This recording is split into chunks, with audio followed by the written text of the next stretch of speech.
کا روزہ ہے، کربلا کے بزرگوں کا روزہ ہے، اس محرم میں عاشورہ کا روزہ 9، 10 یا 10، 11 کو رکھیں گے، بڑا ثواب ہے۔ تو لوگ کہتے ہیں کہ بھائی سبیل لگاؤ، وہ تو ویسے بھی دن خاص نہ کر کے آپ سبیل لگا سکتے ہیں اور صبح و شام لوگوں کو ٹھنڈا پانی دیں، اس کا بڑا اجر ہے۔ دن وقت خاص کرنا پھر بدعت ہو جاتا ہے۔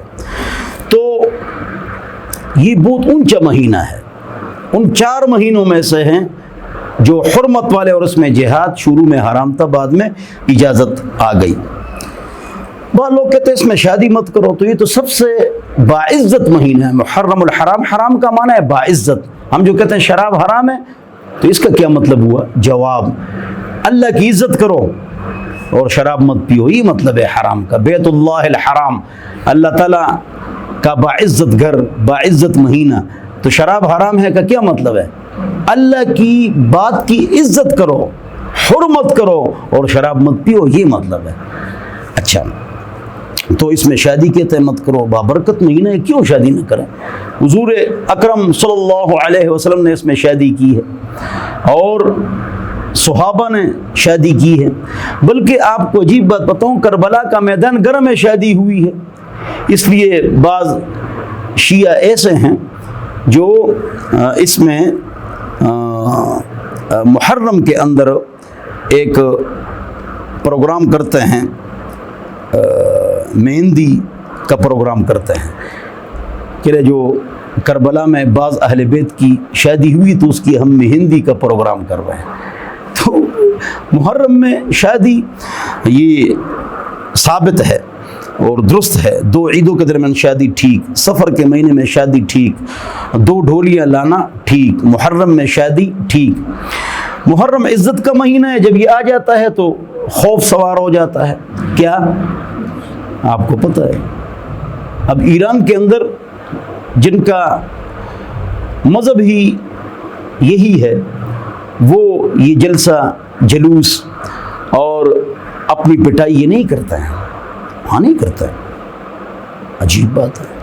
اور ان کے 11 اماموں سے بھی ثابت نہیں ہے، نہ پنجہ اور نہ یہ اپنی پٹائی، یہ ثابت نہیں ہے۔ قم کے یونیورسٹیوں کے پروفیسروں نے اس پر کتابیں لکھی، ایران والے نے کتابیں لکھی ہے اس پر۔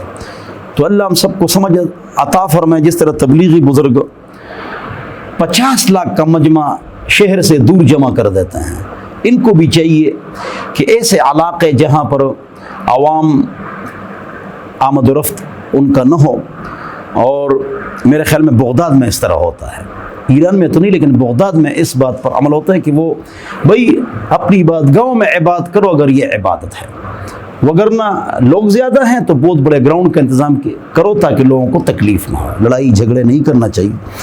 صحابہ اہل بیت کی محبت تھی، تو آج ہم کو بھی سوچنا چاہیے کہ علی کے بیٹوں کا نام رضی اللہ عنہ کرم اللہ وجہہ، تو اہل بیت کے ایک بڑے بزرگ، معتمد بزرگ، اونچے بزرگ، امام جعفر صادق کی امی کا نام ام فروا ہے، ابوبکر کی پوتی بھی ہے، نواسی بھی ہے۔ تو امام باقر نے فرمایا ولدنی ابوبکر مرتین، مجھے ابوبکر نے 2 مرتبہ جنا ہے۔ کیوں؟ نواسی بھی اور پوتی بھی، اس لیے۔ تو ان کے امام جعفر صادق کے بیٹے کا نام عمر ہے، حسن حسین کے بچوں کا نام ابوبکر عمر ہے، اور علی کے بچوں کا نام، اہل بیت کے سردار، ہمارے سروں کے تاج، علی نامدار، عزت دار، علمدار، ایک بچے کا نام ابوبکر ہے، 2 کا نام عمر ہے، ایک کا نام عثمان ہے، ایک کا نام عائشہ ہے، عمر اکبر، عمر اصغر، یہ سارے کربلا میں شریک تھے۔ آپ کربلا کے شرکاء گوگل میں سرچ کریں، اس میں ابوبکر نام ہے، 4 عمر ہے، اس میں عثمان ہے، عائشہ ہے۔ تو جب انہوں نے یہ نام رکھے ہیں تو آج پوری دنیا میں یہ نام ہم دیکھتے ہیں کہ یہ حضرات نہیں رکھتے ہیں۔ کیوں؟ انہیں تو رکھا ہے نام، ہم کیوں نہیں رکھتے ہیں بھائی؟ ہاں، انہیں دیکھے پیچھے نماز پڑھی، بیعت کی،